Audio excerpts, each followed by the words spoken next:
Hiya, sorry I'm late. My little boy, he's not been sleeping too good lately, so that's why I'm late. Happy Autism Awareness Day? Is happy's not really the right thing to say, is it? How have you been finding Autism Awareness Day? I find the whole thing quite triggering, if I'm totally honest with you, because have you seen what we're up against? You know? So, like, last year I just pissed off and I hid. But this year I was like, I need to show my face. So on Sunday I recorded that video. I was like, then all night I was like, editing it. And I was like, Liam, you gotta add the subtitles. And we actually got it out today. I can't bloody believe it. But I'm not satisfied because it's not the version I wanted. I wanted it to be 15 minutes, but then I thought that would have been too intense. So I'm going to release it in different parts, but I don't like that. I don't know what's wrong with sitting for the 15 minutes, but I struggle to sit 15 minutes, you see.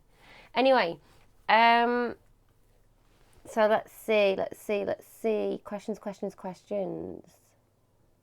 Here we go.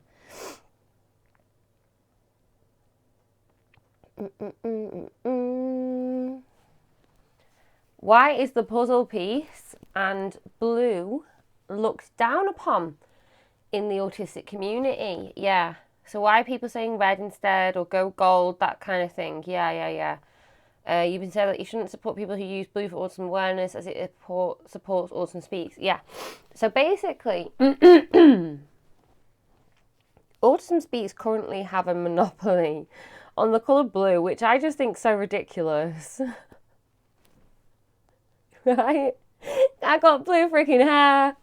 Agnew, he's blue. And to be honest, that was a choice in terms of I thought, they're not fucking having blue. I'm having blue. And do you know what? If autism's blue already, they just made it easier for me to walk in and take it. I'll just take it. One day we'll kick them out. And if we keep on with the blue, we'll just reclaim it. Because at the moment, what I've seen is autistics, going gold instead and red instead, and I totally get it. They're trying to get away from the Autism Speaks dichotomy, the narrative, the light it up blue and do fuck all narrative, yeah? They're trying to get away from that. And it's also because Autism Speaks are not our fucking friend. Have you seen how they speak about us? Have you seen what they're doing? Have you seen the millions that they're making in our name and the research that they're funding? About how disruptive and disorganised our genes are and how they need to desperately find a cure and prevent it. It's a huge eugenic charity. And they're the biggest autism charity in America. It's a joke. And it's because of the campaign and people do the puzzle piece and rah. So yeah, autistics are mad as hell about it. It's triggering, it's scary. And also, in like the 30, 40 years that they've actually existed, they've done naff all for the autistic community. They've not built anything in terms of culture or identity. There's nothing to help with our mental health, with our low esteem, mental health, or our low self-esteem, because they're too busy telling us how diseased, disordered, and quite frankly, what curing therapies we need to go through. Their idea of success is finding the gene that causes autism and eliminating it. That's what you were all lighting it up blue with. Did you know that? And this is the thing. When people realise, they're horrified. So, when I started Agony, I was like, oh, God. I fled from Autism Awareness Month. Last year, I hid from April, and I came back in May, and then we dropped that What Was Autism video, and that just went boom.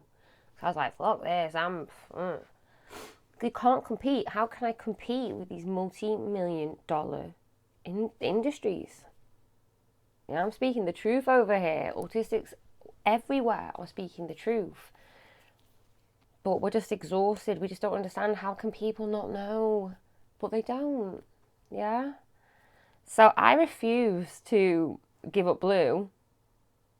That's not happening. And yeah, I do. I support light up red, light up gold, red instead. I support it, but I just don't ever see it taking off because I understand how ideology and branding and marketing work. I studied it at uni. I just know it's far more powerful to take it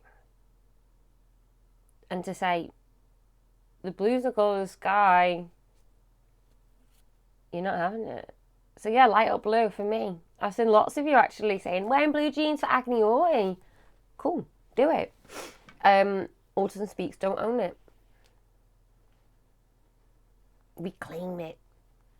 It's going to be difficult though, and you know, they're going to have it for a long time, that's the thing, until there's a shift. There'll be a shift. One day they'll want to rebrand their colour because the blue will be synonymous with us. Give it time, honestly, it'll happen.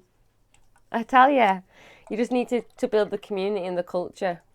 Right, there's a good question here. Yeah. Horrified when you found out they were really, yeah. So yeah, my little boy is what you would classify as severely autistic, and he goes to an SEN. He's having a really hard time there though, because his individual needs have just been lost with the autism. It's like, oh, he does this because of his autism. He does this because he's learning disabled. He does this. I'm like, actually, I'm going to reframe all of that. I'm going to say he does this because he is anxious. He does this because he can't communicate. He does this because he is frustrated. He does this because he is scared. Yeah? Because what I've been told is, oh, he does it because he's split personality. Give me a fucking break. You're willing to say that these people are split personality because you're in such denial that your environment is causing them harm? So they shut down and act differently to you? Split personality, my ass. These autistic people presenting differently, yeah?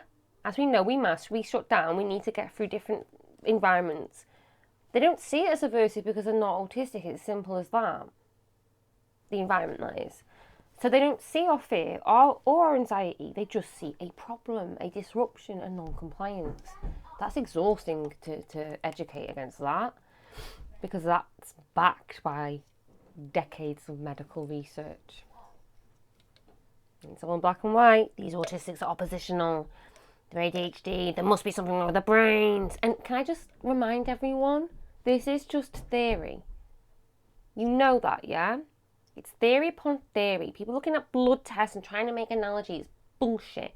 Neuroscience, I believe, will be our greatest enemy, foe.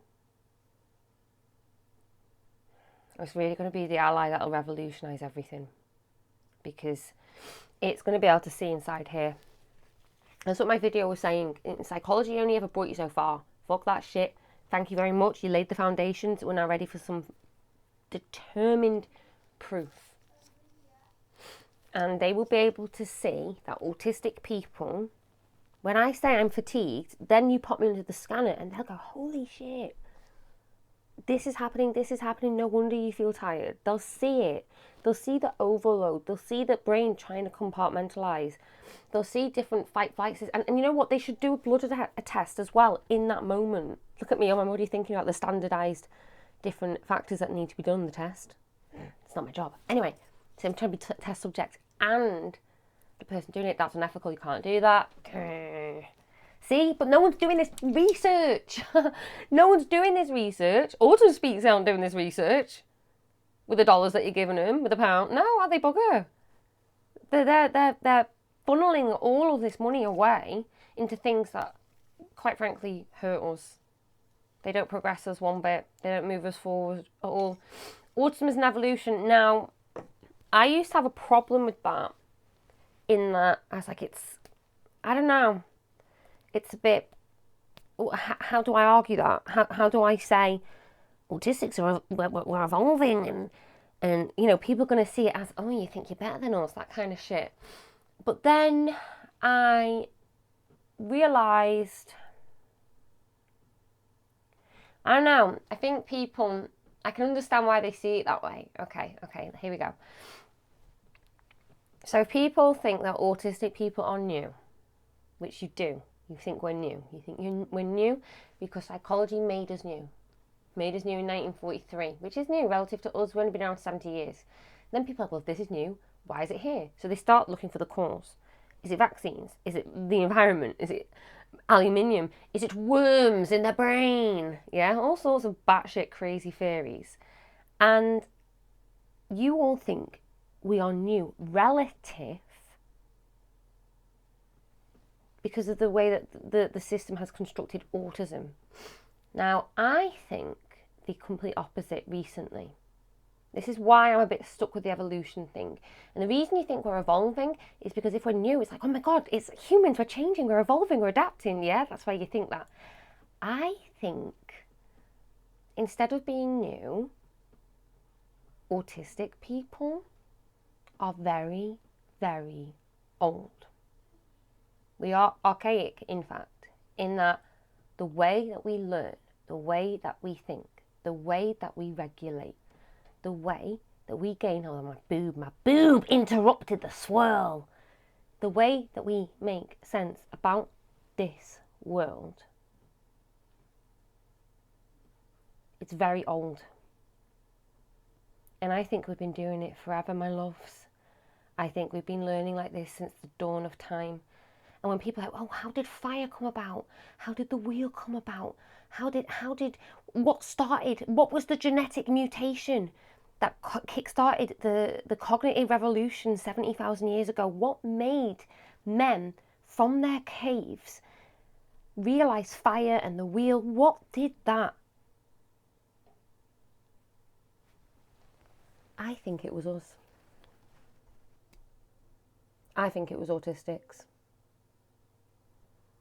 And I think the change that kick-started everything was when humans began to interact with the environment around them, because until that point they weren't. They were just trying to survive it. Yeah, they weren't looking at things, chewing it up, spitting it out just to play with it. Who do you think would have done that? Volcanoes. Yes! You know it! Fire, fire, fire, fire! Fire, fire! Boom! You know, that was a really big theory. I should have recorded that. I did. I recorded it live. But then it goes, this will disappear after 24 hours. What am I doing? What am I doing? Do you like my visual stim for all of that? Yeah? I was watching that peripherally the whole time. It was keeping me on track because that was deep. And to go deep sometimes, I need to stim. See the power of the stim?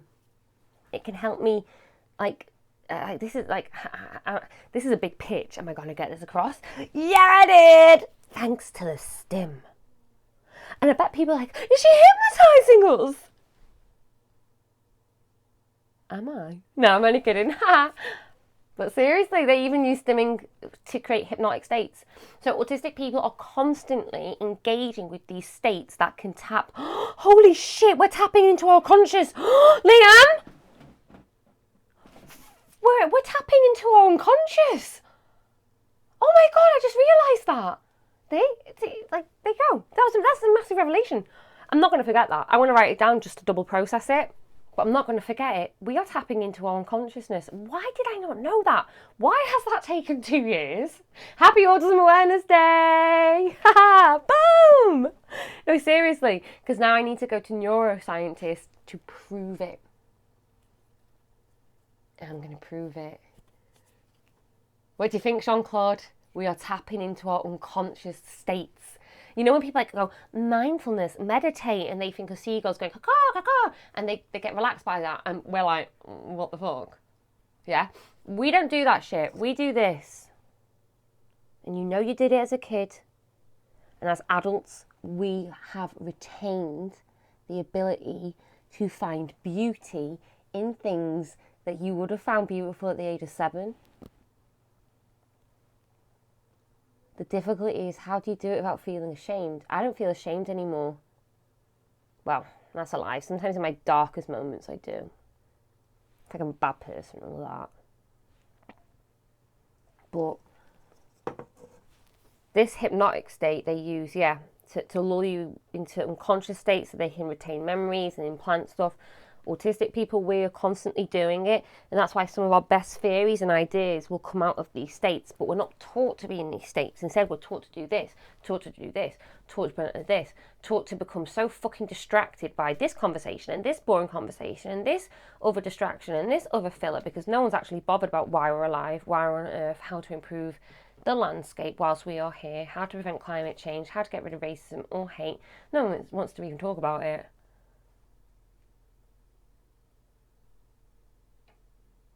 And no one wants to talk about their passions or their loves or their hopes or their dreams with that intensity.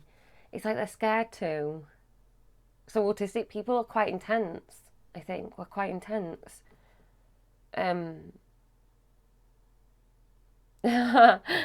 I think I've always been drawn to us. I've never thought we were intense as such. Don't get me wrong, raising an autistic is tough. Jesus, my mum and dad weren't lying about me. They weren't lying. They were like, sorry, you were such hard work. Now we know why.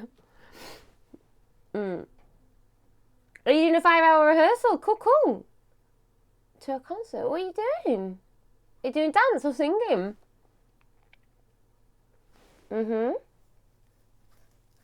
Ah! So yeah, I don't know. When you say autism is evolution, do you know what? You're right. Evolution is slow, and it started 70,000 years ago when we made fire and the wheel and shit like that. And it was us. I need to prove it now. This is the thing. I need to go and get an education. But I think we've been around for absolutely forever. And as the landscape and as the rules and the system has changed the last 200 years, that's where we've really struggled. Because there's been evidence that even 70,000 years ago, we were looking after those who were disabled and physically different from us. So, you know, the survival of the fittest thing's kind of been mute for the last 70,000 years. It really is disgusting that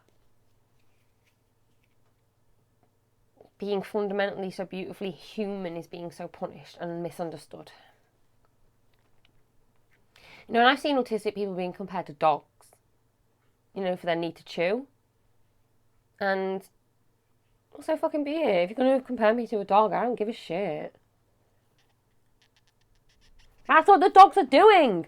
What do you think the dogs are doing, by the way? They're not just chewing it out, they're not going, you know, really excited. They're stimming.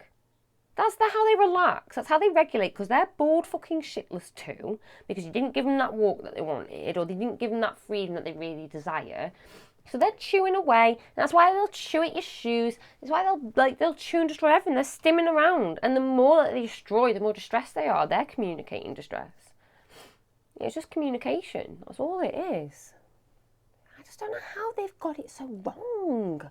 Seriously, go away after you've seen me and go and Google and go on Facebook and go and look at Autism Awareness Day and just look at what is being said right now. Like right this second. And understand why Agony Autie looks like she's about to have a nervous breakdown every time you see her. Like I'm this close. I literally wake up, I'm here every day. Every day the anxiety is here. It's going online, I'm like, it's like I'm speaking to a brick wall. I don't have enough reach. And that's my problem. I'm small. I'm tiny. I have like but next to no funds as well. So this is tough. It's tough to counteract this shit. It's really hard. You know, and I have people being like, oh, how dare you, you're verbal. And my son is what they call severe. He was diagnosed when he was 23 months old. We knew when he was 14 months old. Do you have any idea? Just how autistic you have to be in presentation so people can get it? They didn't know I was autistic at this point. And I was like, my son's autistic. And people are like, no, you need to calm down. You know, he's too young. And they're like, holy shit, he is. I was like, yeah. I had paediatricians and doctors saying they'd never seen a kid as autistic as Frank. She's like, why? And then when OTs and speech and language therapists came to see Frank, they were looking at the mother, they're looking at me like,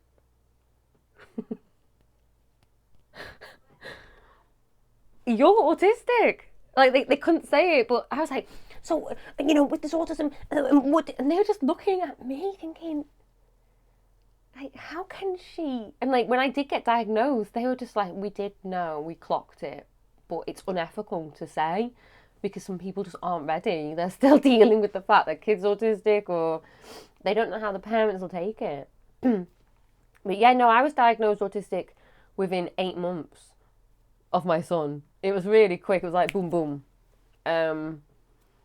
Because as soon as they saw Frank, they were like, ow. My psychiatrist was like, we're really sorry we missed you.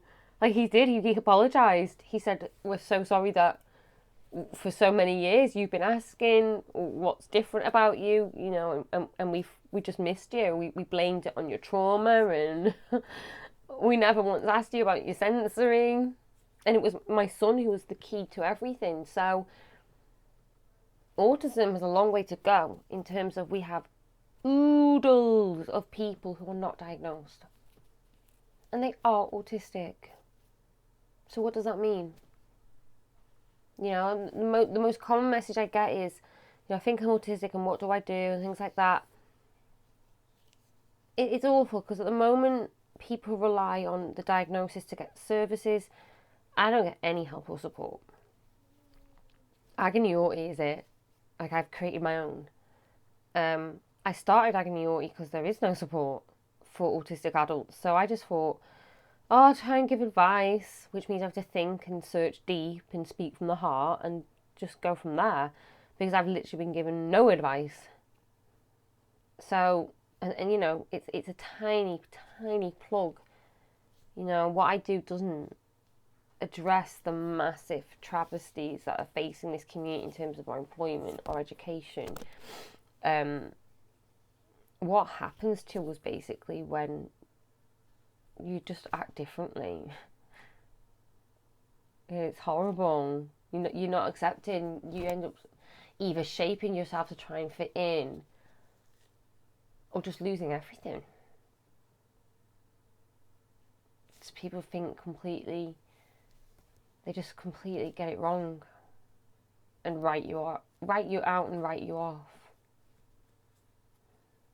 I know that. I'm very, very lonely, and I get many, many messages of people offering to chat and things like that, which is so beautiful. But do understand that with friends and with friendships, and we are, as humans, we're designed to have to get to know someone intimately first and trust them first before you can talk that way. And I share things very intimately, but I just do it like this, yeah? I don't talk one-on-one about it. I don't. But I don't have anyone really in my real life to talk with about it. So I've just been close to screaming point meltdown all month. Because I've not been using Agony Auti to talk either. Oh. Uh-oh, I went way off topic. Sorry. Oh, I'm terrible. Is it a good idea to show autistic people of a stimming message? Yeah, absolutely. So my son now understands the word overloaded and overwhelmed, and he knows the difference. And he's 7, and they said to me, severely autistic, learning disabilities.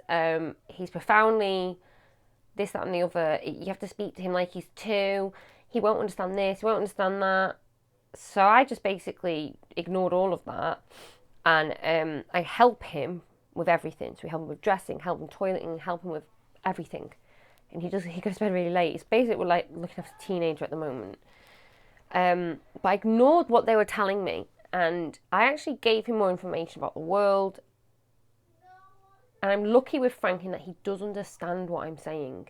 He does have that ability to understand what I'm saying. He just can't communicate. He's upset now because it's time to wash hair. basically, so Frank gets really upset about washing hair and changes in routine, even things like turning on and off electronic devices. He gets really nervous about everything like that. I'm having big meltdowns over it, yeah? But we don't see it as a behavioural problem anymore. We see it as acute anxiety about this unpredictable environment. And by the way, some of these electronic devices cause ringing in our ears. They really do. So at the moment, I'm going through burnout. I'm really, really, really fatigued. And when I'm fatigued, the last few weeks, I've had ringing in my ears. And I will get it, especially, so I've got it all from the computer at the moment, and I've got it from this. I will get it when I'm listening to my app that's telling me to go to sleep. It's constant. So the tinnitus is worse around electronic devices, and it is worse when I am completely exhausted or if I'm anxious, and it's constant. I've got ringing everywhere now. And they're trying to blame it on us. I think this is so ridiculous that they're going, oh, it's these people, they've got ringing, we can't explain it. Well, I can fucking explain it. The environment has changed dramatically in the last, I was going to say 200 years. It has, but scrap that. In the last 40, 50 years, the environment has changed massively. We've changed the light bulbs that we use. There's wide packets of information literally whizzing through the air. That's how you're seeing me right now. We're just not taught about it. We just take it for granted. People, when they step in cars today, I read this by Yuval Noah Harari. He wrote Homo Sapiens. And Frankie, you okay? What's up? I'm with him. So my little boy has learned, there's a line in Doctor Who where the doctor says, how are you? Are you okay? That's it, to his companion. And she says, how do you think? So my son uses echolalia to communicate. So he thinks that's an appropriate way to answer. And it's fine, it is. I've had people say to me, it's very rude. And it's like, I'm sorry that your ego is so fragile. It doesn't hurt me. But yeah, I'm constantly having to explain him. It's not nice. It's exhausting for me, and it's exhausting for Frank to be misunderstood constantly. Including by us, I guess. But I do understand him better than anyone, and he now has separation anxiety because of that. Which means he doesn't want to leave us. We're basically his interpreters. And because we interpret him and understand him the best, Frank wants us to go to school with him. He wants us to be by his side. He doesn't want us to leave us. That's why he's basically been with us constantly. I was diagnosed at 27, so after my son. But yeah, showing other stims is a great idea. And I show it to my son. So when he becomes, I'm overloaded right now. That's why I'm looking away. It's because of this light.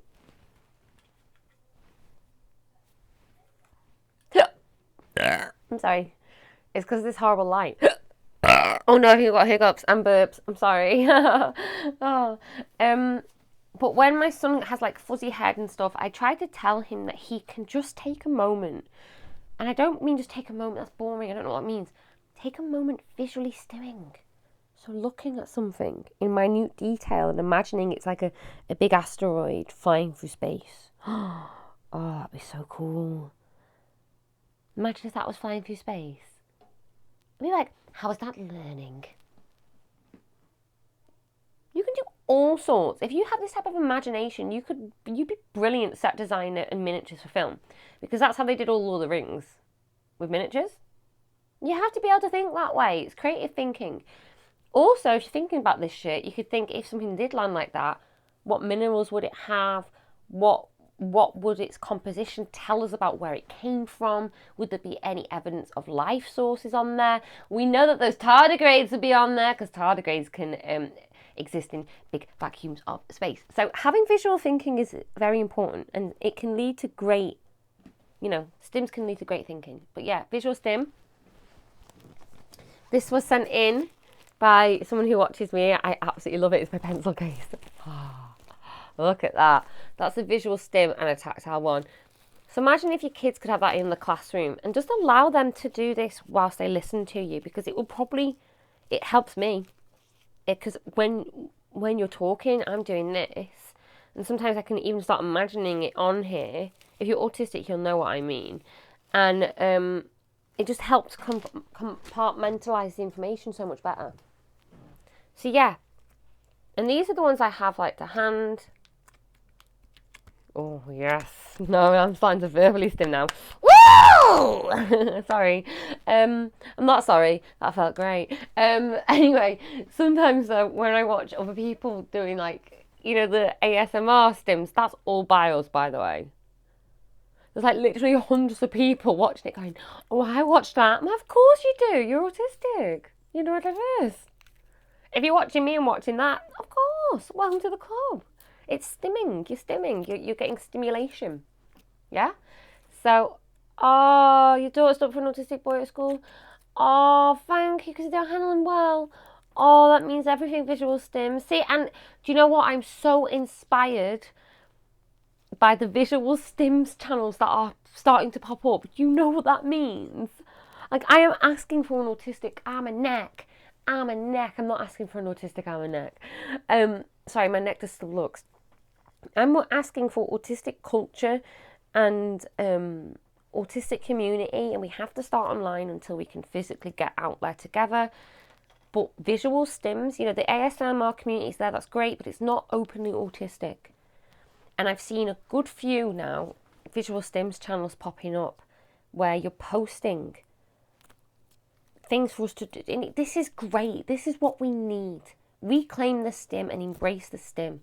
Yeah? Because it's how we think, cognate.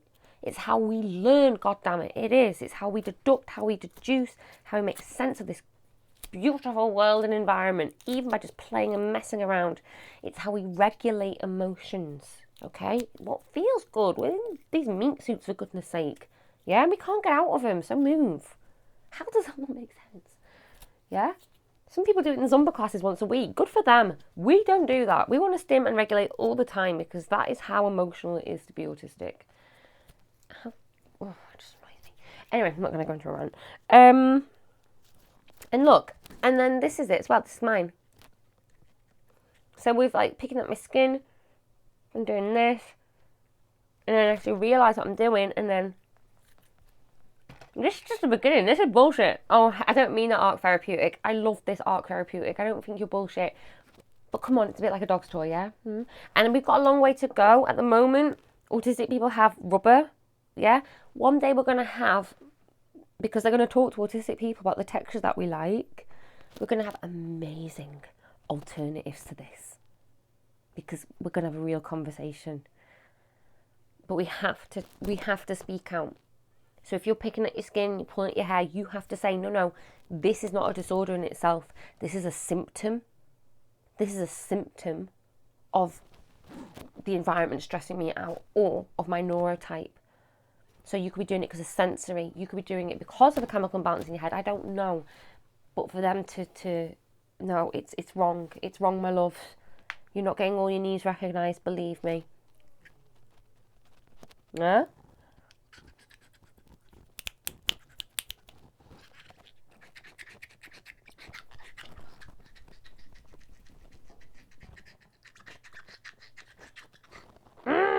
And it feels good. It feels great.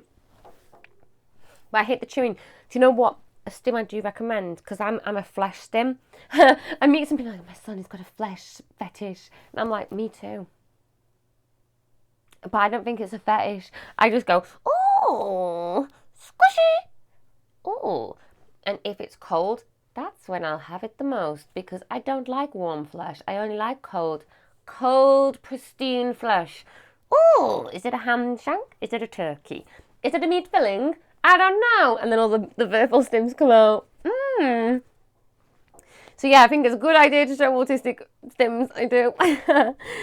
So yeah, a good alternative for that, for skin, for squishing people's skin, is buy, the fillers that women put in their bras.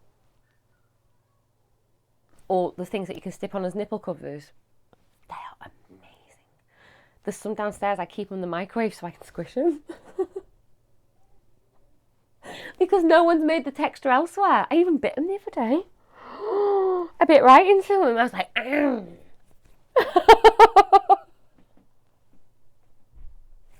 what can you do? What can you do? I don't know. It leads to creative thinking. Yeah, I just like it. I like it. But then there's a fine line. I think people are worried, I think, about the stims because they're like, is it sexual? Now, they can be. This is where it can become difficult. Definitely, stimulation can be sexual, but not all stimulation is. You know, when people go to a horror movie, when people go on a roller coaster, yeah, what are they doing? They're stimulating themselves. They're activating their adrenal system, their adrenaline, their fight, flight, and they are stimulating themselves. There are different ways to stimulate yourselves. It's not all sexual. Now, some people can have unexpected sexual responses to stims. I had an unexpected response. I wouldn't say it was sexual though. I had an unexpected response. I saw this slime. Oh, it was great. This big thing of slime. It's massive. It's massive. I want to put my face in it. See, I stim, verbally stim. Like I think someone said to me before that they think I have mild Tourette's, where I have tics, verbal tics, where if I see it's a catalyst, I need a stimulant, and it just makes me go. So that's why I should do a response video watching people, with the ASMR, because they just come out. I can't help it. So when people put in glitter, I'm like, yes, go on, sprinkle it. Stir it, go on, stir it. I can't help it. Like, I'm just like, what the hell? Like, I've always done it. And if I'm trying not to do it, like ripping off my skin, so I just have to do it. Otherwise, there's no point in engaging in the visual stim, because I'm just trying to repress the verbal stim. It's so silly. It's cathartic, it's therapeutic, it feels great. And anyway, there's this big slime thing, and this guy put his hands in it. And my body, it's happening again. No, stop it. No, I've got sense memory as well as the thing, so if I see it, and 1 sec, I need to stop it. See, this is the thing, you've got no idea what it's like to be. If you're not autistic, you don't know what it's like. You don't. And this is why I need the neuroscientists now to scan me, or scan some other autistics who want to scan it and show them this is real. This is real. Look what happens if I see that. I'm released everywhere. That means I can feel. It's like basically someone grabbing at me, like grabbing my chest or grabbing at me like this. I can feel it. So when this person put their hand, I can't even tell you because it's happening again. What's going on? See, I don't even know. I'm having to educate myself here because no one's taught us. Someone asked me a really good question as, let me see. OT, what's happening? Hey, if there's an OT here, what's happening? Occupational therapy will know what's happening to me. So I know it's to do with, all I know is it's sensory, it's sense memory, but I don't know what the hell's happening because we've not got the neuroscience to back it up. So I wish as OTs, and now OTs have been the best advocates for autistic people. Occupational therapists, it stands for. Occupational therapists, they look at the environment. They look at how the environment impacts you. So they've got a great understanding of sensory, because the psychologists weren't looking at the sensory when they devised autism in the 40s, okay? Neuroscience has really permitted us to look at how the sensory environment impacts autistic people's nervous systems. So yeah, we release all sorts of funky responses to the environment and to touch and just by watching things, by visual. Yeah. So some of us can be lucky, son of a guns, I tell you now, because but then it can be also really painful. So it's like when autistics don't want to be touched, I really respect that because we are sensory powerhouses, and I know just by touching them, they will get a bit of me. They'll get a bit of my energy. And I'm not saying this to be mumbo jumbo. They will know that they'll be able to feel my intensity They'll know if I'm anxious. They'll know if I'm, yeah. So you've got to be very careful with your touch. And autistic people are constantly receiving it and batting you away. My little boy knows when I'm not happy, even when I'm trying to mask. Like, especially when we're in bed and I'm like saying goodnight to him, he'll be facing the other way and he'll know. Because like sometimes my mind will wander because I'll be waiting for him to go to sleep. And my mind will wander and I'll get anxious. And before I know it, I'm anxious. And then all of a sudden I'll go, Mummy, are you okay? And it's every time. He knows when I'm anxious. So we're picking up on each other. It's the way that they've now done research into mosquitoes respond to dubstep music. Have you seen that? Of course they do. Mosquitoes, they don't like. Oh yeah, they're not as productive in killing us. That's it, because they get distracted, and they become lazy when dubstep's on.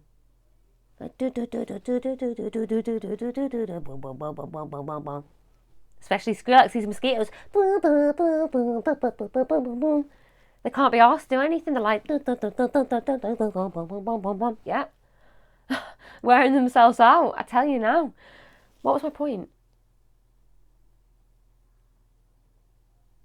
Oh yeah, vibrations. So we pick up on energy and vibrations and things like that all the time.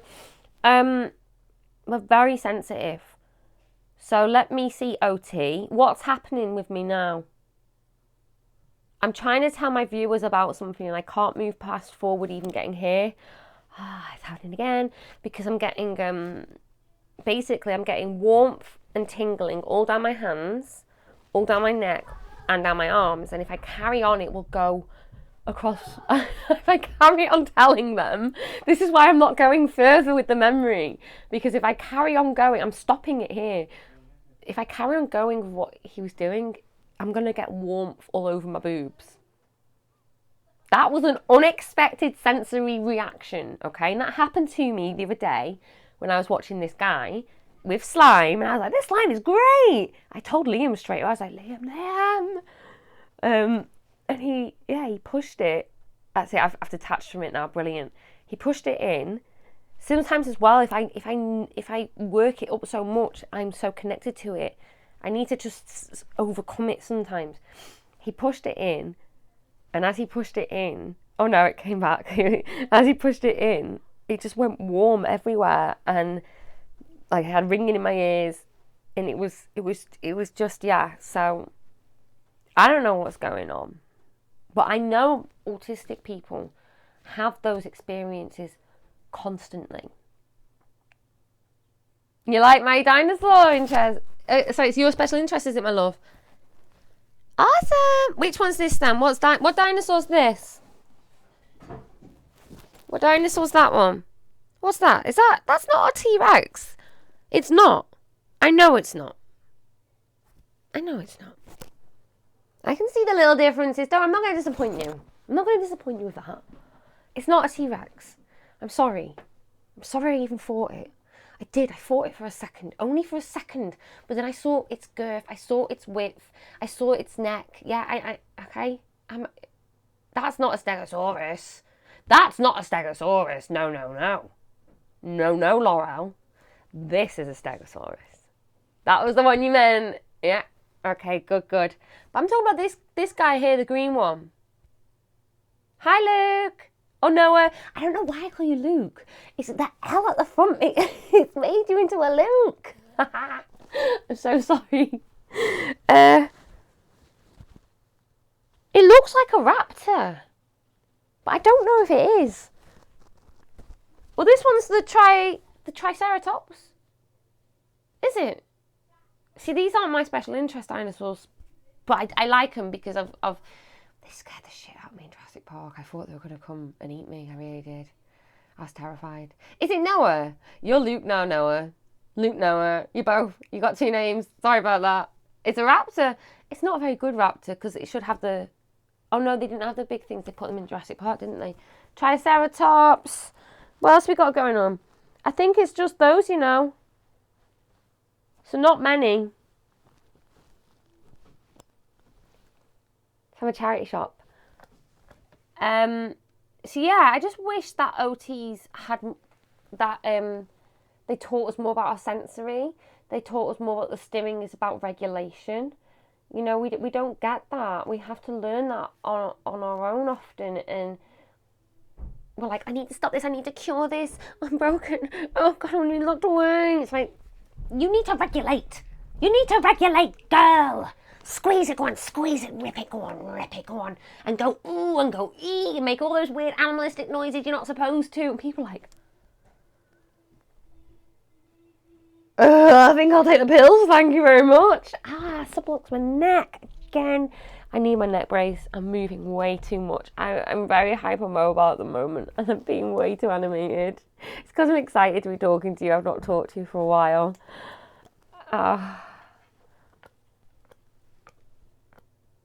No, they don't have a clue how to deal with his magic man.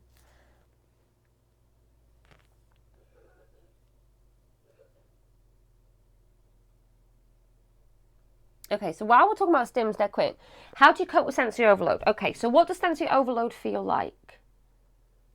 Sensory overload, stim sensory. So look at all these different channels that are popping up. This is what I'm talking about. We can't have an autistic revolution without a culture and a community where we all get to meet and talk and like bump each other up, yeah? A spoonful of serotonin makes the something go down. Yeah? So stim sensory and visual stim channels. Yes, absolutely. Because one day they'll be like, the autistics, yes. They were doing all this cool stuff that helps us relax too. And they know this helps us relax. It's why people are paying £20 a month for calm apps, for goodness sake. That's not me, I can't afford it. To watch things trickling down. And this is the thing. Before technology, which we did make, so it's kind of our fault, I know, autistics. But before technology, we didn't have adaptations to pastime. We did only have that kind of socialization to rely on, or our own imagination. But we often would have relied on nature. So we would have relied on watching things trickle and just taking a moment. And as autistic people and as people in general, we've not been taught to do that. We've been taught to take a moment and then, I don't know, think neurotypically. That doesn't fucking help us. I'm asking you to take a moment and be autistic. Because I know you're not being your genuine selves. I know you're trying to keep it together instead. So when I'm overloaded, like I am now, so I'm going to go and stim in a sec, I'm advocating that you take time out from that environment. That's the difficult part. Sensory overload is really difficult. Like I really want to get ear defenders, like the earbud things. I really aim to get them this year because I need to do it now for my own mental health and sanity. I need to get ear defenders. I really do. And I should have had them from a very young age. And it's like, well, years ago we never would have had these adaptations. I know, but years ago we never would have had buses and electronics and all this whizzing wuzzing noise. So I've got to adapt.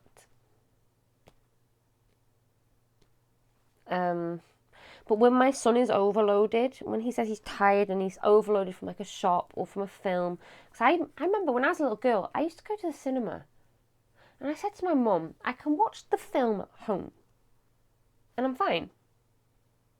But when I'm at the cinema, halfway through, I'm starting to fall asleep. And we didn't understand it, and I was sensory overloaded. I was sensory overloaded all my goddamn life. And it's because the cinema is huge. It's emitting far more light, far more noise. And because this dark, contrasting environment as well, that glare, I was like this. I was like, I want to watch the thing while I'm falling asleep. Who relates? Some people give me hearts. I'm guessing that's because you relate to this, yeah? So that's sensory overload, my loves. Sensory overload, basically, you feel like you're falling asleep. And it won't make much sense. And autistic people they become as fatigued as people with chronic disability. And I can vouch for that because I've got chronic disability and I've been fatigued by this and by overload. And I can tell you they are very similar. One just comes with physical pain, you know? Well, actually, the sensory overload can come with physical pain too because it really hurts my ears. And it causes pain. When things drop on the floor, I'm like, I will these scientists going, oh, these sensory systems, they're in flux. Wooden floors didn't exist. It was all carpeted until the 80s, thank you very much. If a spoon drops now, I'm like, give me a break and stop blaming the people who have been around just as long as you. We didn't just pop up. You know we're not a pathology. Like I said earlier, we are archaic. We've been here for a long time. Now let me stim. Let me stim. I need to stim. So a viewer sent this in. I've not heard this song. I've heard the first... Oh, damn. I heard the first 10 seconds and I thought, yes. So this is what I'm going to do. So the first time that I've heard this, like the full thing, and what I do is I do just the unconscious stims. It's just where you listen to the music and you do that. And I've done it since I was little. My mum told me I used to run up and down in the garden with toilet roll in my sleeves. And I used to wave it around so I could watch it. And I used to make all shapes of it. And then I stopped it because people told me I looked weird. Or that I looked like I was on drugs. So I was like, oh. Even this, they told me I was on something. I was on acid, I was told. So it's like, oh. And like now they just think I'm chewing my nails. Oh, you chewing your nails? I'm like, yeah. Yeah. I'm not ripping off skin like a fucking, yeah. So it's like, you just can't win. You just can't win. You can't win. Unless you fit the status quo, you can't win. And honestly, I think sometimes they're just jealous of your expression of freedom. I really do. And I think that's why they say these mean things about you. Because they do. They just do. Stim Island, yes. Stim time. Live video. Yeah, the live video will go. The live video will. The live video will go up. Sorry, I'm just processing. And because it deletes after 24 hours. That's where my head's gone. I might upload it to YouTube. I'll try my best. Anyway, so I'm going to do unconscious stims. And what I do is, if you zone out to it, if you tap into... This is what I've been doing all this time, Jean-Claude. I've been tapping into my unconscious. You know, like, oh, I feel great. I feel so much better than I did 2 years ago ever since I started embracing the stim. Yeah, because I've been tapping literally into unconscious states for 2 years. And I've been doing it every other week. You know, really actively with my stim dances. I fully just unconsciously go. So I'm going to zone out now and do this. Are you ready? Let's do this. Let's do this. Let's do this. And let's see what moves can come up as well when you zone out. Because I've not heard this. This is the... I heard the first 10 seconds. I was like, this is stimmy. This will do.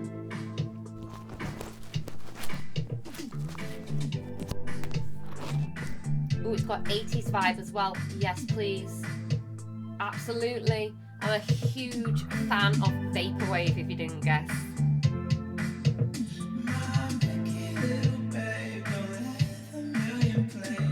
I've not heard this part ever. But most music has a very similar format. Like nearly all of it's very similar.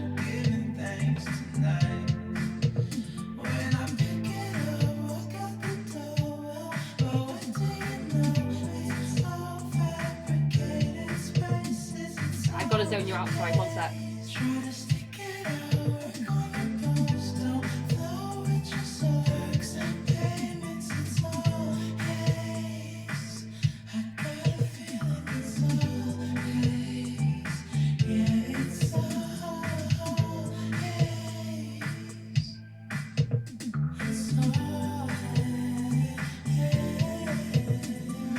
Who sent this in again? Ow, my face. Someone sent it in. I forgot. I'm really bad with names. I'm so sorry, but I'm doing it for you. Yeah, you do that kind of stim dancing in your room. Brilliant. The song is called Haze by Half Moon.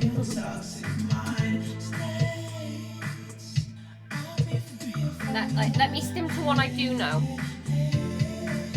One sec.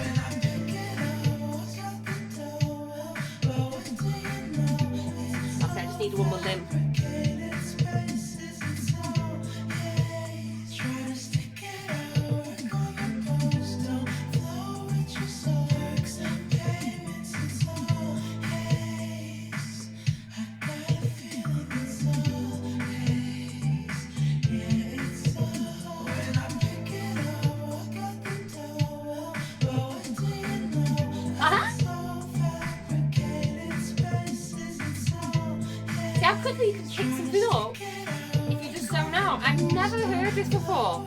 So like, I get such adrenaline because I just ride off it, and I'm like, ooh, you know, it's really really exhilarating. Oh, my shoulder came out though. Damn it.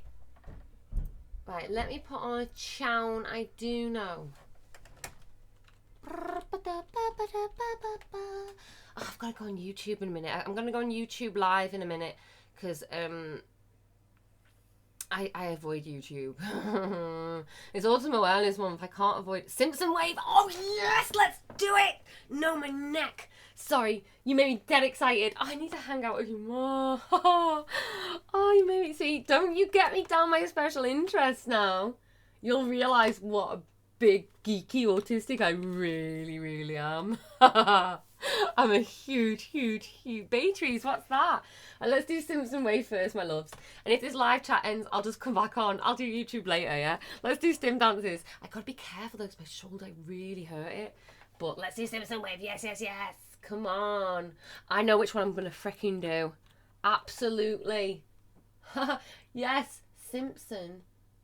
See, happy Autism Awareness Day. This is what it should be about. Autistic people connecting with each other. Yeah? But we don't get that, do we? Oh, can you hear me? Can you hear me? We all are. Oh, shit. Liam? My neck subluxing. Okay, so if you don't know what subluxing is, it's where your joints move out of range and out of place, and my neck moves out of place like it is now. And because it's my neck, it causes all sorts of fecking pain. Like, oh no, now I'm flashing my knickers. Damn it! Sorry, one sec. It's because my shoulder is out of place. Look, can you see? Liam? Could you get me my neck brace? I should not be stim. This is the thing, I want to stim dance though. I'm going to do some more gentler stims, okay? I've been too exhilarating. That's not the right word. That wasn't the right verb either, was it? I'm doing word, I'm not good at this now. I'm not good at the language, I'm not good at the linguistics. I'm good at English literature because that's metaphors and analogy and, you know, that kind of thing. I'm not good at the the language part. So this is coming out of place. I have Ehlers-Danlos syndrome. I dislocate, I sublux, my joints come out of place. Look, it's just hanging like a... one minute remaining. Look, very sore. It's not usually my right one that comes out of place either. Simpson Wave, let's quickly do this then. Attention in Sunday school. Are you talking Sunday school? Maybe.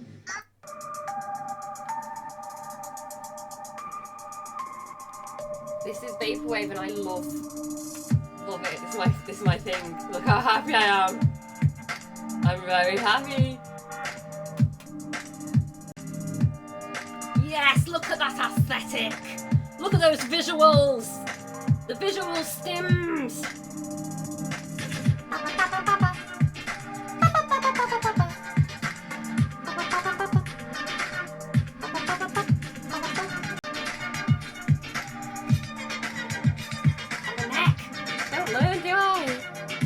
Vaporwave. Oh shit. Sorry. This is a good skinny one, isn't it? 51 seconds remaining. What's Baytree? I'm so sorry. I'll look at Baytree for next time, yeah?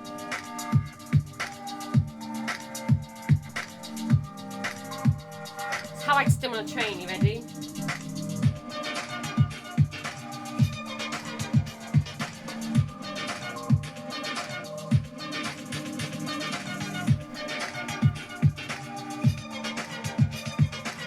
I'm doing it too much.